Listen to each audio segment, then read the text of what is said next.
dalam divisi ini untuk memaksimalkan kegiatannya. Nah, seperti itu teman-teman. Jadi awal akhir kepengurusan. Jadi apa saja kegiatan yang sudah terlaksana itu dibuat semacam buku. Nah,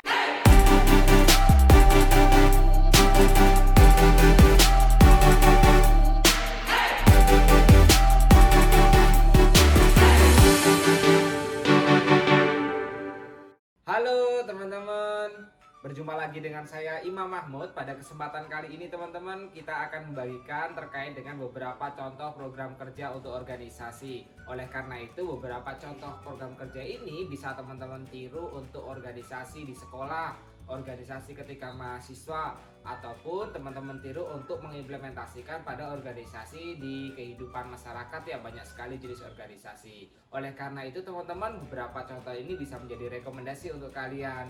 Baik teman-teman, langsung saja kita simak teman-teman. Baik, teman-teman semuanya, untuk kali ini kita akan membahas contoh ide program kerja untuk organisasi. Nah, sebenarnya ide untuk program kerja organisasi ini harus disesuaikan dengan organisasi dari teman-teman yang digeluti. Jadi, jangan membuat program kerja yang sekiranya mustahil untuk dilakukan, tapi membuatlah program kerja yang itu dianggap sebagai ide untuk bisa kita implementasikan. Apa saja contoh program kerja organisasi? Nah, ini ada beberapa ya, ini sesuai dengan departemen, misalnya dalam departemen pendidikan atau divisi pendidikan. Terus dalam departemen Infokom, informasi dan komunikasi, departemen sosial atau humas, departemen eksakta atau bisa dikatakan sebagai departemen tentang penelitian. Sesuaikan aja dengan kebutuhan dari organisasi teman-teman.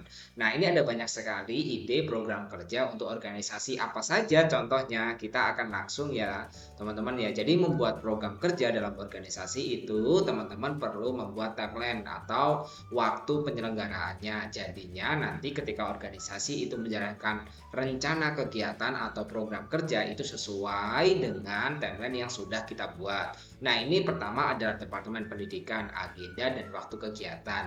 Nah, ada beberapa agenda dalam Departemen Pendidikan. Nah, ini bisa dikatakan sebagai Departemen Kaderisasi yang memanfaatkan atau bisa dikatakan sebagai Departemen Divisi yang mengurusi bagian internal. Misalnya Open Recruitment. Nah, Open Recruitment dengan tanggal 26 Agustus sampai 15 September 2023. Nah, ini program kerja seperti ini teman-teman perlu membuat.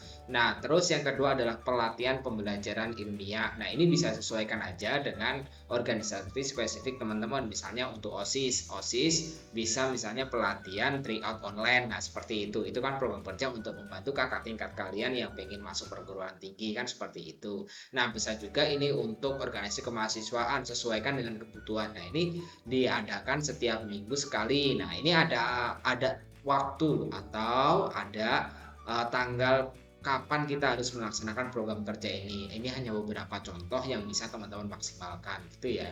Terus organisasi sehat ini bisa dikatakan sebagai organisasi yang mengangkat bidang olahraga. Nah, jadi teman-teman perlu membuat agenda atau kegiatan yang itu bisa memaksimalkan dorongan untuk setiap anggota itu biar sehat. Salah satunya dengan membuat proja organisasi sehat itu 2 kali per bulan gitu ya. Nah, ini agenda ini ada waktu-waktunya, ada yang jangka panjang, jangka menengah, jangka pendek yang harus dikerjakan. Jadi ada target atau ada waktu untuk pelaksanaannya gitu ya. Terus ada juga jumpa alumni. Nah, jumpa alumni ini bagian dari kegiatan organisasi yang teman-teman bisa maksimalkan dan bisa contoh karena untuk menguatkan baik anggota yang aktif ataupun anggota yang sekarang sedang menjadi pengurus gitu ya. Terus ada pendaftaran magang, terus ada pembekalan magang, terus ada juga diare Departemen Pendidikan. Diare Departemen Pendidikan ini adalah rangkaian dari semua kegiatan dalam divisi ini untuk memaksimalkan kegiatannya. Nah, seperti itu teman-teman. Jadi awal akhir kepengurusan. Jadi apa saja kegiatan yang sudah terlaksana itu dibuat semacam buku. Nah, ini menjadi ide nanti buku itu diwariskan atau ditinggalkan kepada pengurus selanjutnya. Misalnya kegiatan yang tidak berjalan adalah pelatihan pembelajaran ilmiah. Nah, kendalanya apa? Nanti kendala itu jangan sampai terulang lagi untuk organisasi atau pengurus di masa mendatang. Nah, ini sebagai rekomendasi dan sebagai catatan atas prestasi yang telah kita lakukan gitu ya. Ini pertama tentang Departemen Pendidikan. Nah, terus yang kedua adalah Departemen Eksakta. Nah, ini bisa dikatakan sebagai departemen yang bersifat ilmiah ya teman-teman ya. Misalnya temu anggota bidang eksakta, temu anggota dalam suatu divisi atau suatu organisasi yang ada di divisi itu aja gitu ya, menekuni itu aja satu kali per bulan. Nah, ini temu anggota bisa diisi dengan sharing atau bisa diisi dengan memberikan masukan antar pengurus, antar anggota, itu bisa dilakukan pada temu bidang ini ya. Terus yang kedua adalah kajian ilmiah. Nah, ini bisa dikatakan sebagai salah satu program yang bisa teman-teman jalankan untuk membuat kajian-kajian ilmiah. Yang kedua, sosialisasi perlombaan atau seminar pelatihan. Nah, ini bisa teman-teman lakukan juga dengan waktu, misalnya dalam 1 tahun sekali. Karena untuk menjalankan organisasi seperti sosialisasi perlombaan, seminar pelatihan ini tidak mudah ya teman-teman ya. Jadi teman-teman perlu sekiranya untuk membuat timeline minimal 1 kali dalam satu pengurusan. Terus yang kedua adalah info eksakta. Ini bisa dikatakan sebagai penyebaran mailing untuk kegiatan dari beberapa departemen ini ya, bisa dikatakan untuk divisi itu aja gitu. Ini waktunya tentatif, kapan aja bisa dilakukan gitu ya. Yang penting ada targetnya juga, 1 kali dalam satu pengurusan atau setiap sekali dalam sebulan dan lain sebagainya. Terus penyelenggaraan perlombaan. Nah, ini juga bisa dikatakan sebagai kegiatan yang jangan terlalu banyak karena itu akan memforsir dari semua anggota. Misalnya untuk jedanya di sini ada 3 bulan, ada 4 bulan, jadi Oktober sampai Januari. Itu bisa ya sahabat-sahabat teman-teman untuk membuat program kerja seperti itu.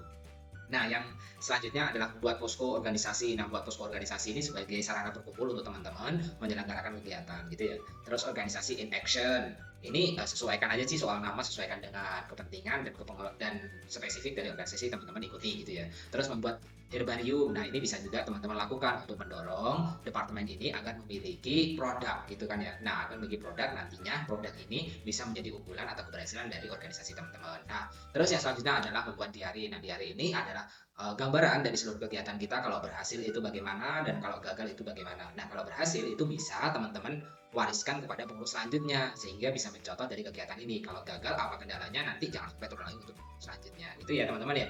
Nah, untuk selanjutnya ini adalah Departemen Sosial. Departemen Sosial ini ada beberapa kegiatan yang bisa teman-teman lakukan atau teman-teman buat gitu. Yang pertama misalnya saja membuat forum silaturahim. Nah, membuat forum silaturahim namanya ya forum pertemuan lah antar seluruh anggota. Nah, jadi untuk menguatkan antara pengurus dan anggota gitu 1 kali 1 bulan. Nah, ini bisa kerjasama dengan tadi Departemen Sosial untuk dimatchkan, dipertemukan dalam program kerja itu. Terus yang kedua adalah forum komunikasi bidang penelitian. Nah, ini program kerja ini bisa dikatakan sebagai rangkaian dari semua anggota untuk mempertemukan apa sih yang bisa dijalankan bersama-sama kedua program kerja atau 3 program kerja dalam suatu divisi gitu. Silaturahmi antar pengurus dan anggota. Terus ada juga sekolah pengabdian, sharing bareng alumni via online. Nah, ini kan untuk memperkuat apa sih tokoh alumni kita yang kita anggap dalam sekolah ataupun kampus sukses itu bisa membuat sharing bareng alumni ini gitu ya. Terus yang kedua adalah koordinasi antar lembaga dalam organisasi. Ini waktunya tentatif. Tentatif itu bisa dijalankan kapan aja lah. Tapi harus ada juga misalnya dalam kegiatan ini berapa bulan sekali, berapa hari sekali gitu, berapa minggu sekali untuk diselenggarakan acara ini, minimalnya dalam satu kemudian sekali. Terus membuat diary departemen pendidikan. Nah, ini sama sih dari program kerja itu untuk teman-teman lakukan gitu ya.